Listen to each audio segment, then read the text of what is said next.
శ్రీ గురుభ్యో నమ మహాగణాధిపతి నమ శివాయ గురు నమ శ్రీ కామేశ్వరి నమ. తదుపరి కుంభరాశి వారికి ఈ వారం మధ్యస్థ ఫలితాలు గోచరిస్తోంది. వృత్తి ఉద్యోగపరంగా కాస్త ఇబ్బందికరమైన వాతావరణం ఉంటుంది. సప్తమంలో కేతు అంత బలంగా లేదు. వ్యాపారపరంగా ఉద్యోగపరంగా కొన్ని నష్టం ఉండే అవకాశం గోచరిస్తోంది.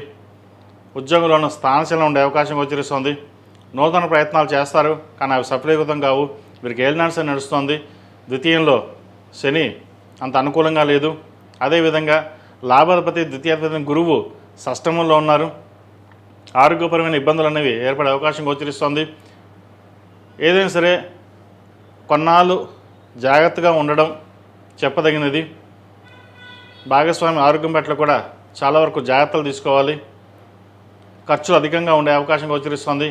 ఆరోగ్యపరంగా సాధ్యమైనంత వరకు జంక్ ఫుడ్కి దూరంగా ఉండడం, సాత్వికమైన ఆహారం తీసుకోవడం అనేది చెప్పదగినది. మోకాలు నొప్పులు, స్పైన్, స్టమక్ సంబంధించిన సైనస్ ఇటువంటి ఇబ్బంది పెట్టే అవకాశం గోచరిస్తుంది. వాటి విషయంలో జాగ్రత్తలు తీసుకోండి.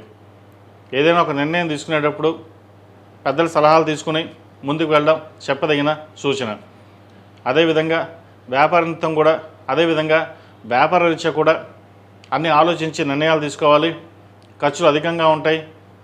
చేసే పనికి ఖర్చుకి తేడా లేకుండా పోతుంది. అయితే వారాంతంలో ఒక శుభవార్త వినే అవకాశం చక్కగా గ్రహాలు గోచరిస్తోంది. బంధువర్గంతో విందు వినోద కార్యక్రమంలో పాల్గొంటారు. దైవ దర్శనాలు చేసుకుంటారు. నూతన వాహనం కానీ, ఇల్లు కానీ, బంగారు ఆభరణాలు కానీ కొనుగోలు చేసే అవకాశాలు గ్రహాలు గోచరిస్తోంది.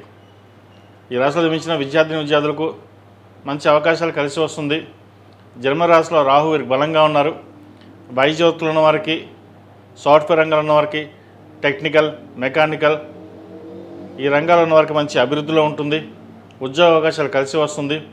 ఉద్యోగం మనం చేయగలమా లేదా, నూతన ఉద్యోగ ప్రయత్నాలు చేస్తే బాగుంటుందా లేదా అన్న ఆలోచన ఉంటుంది.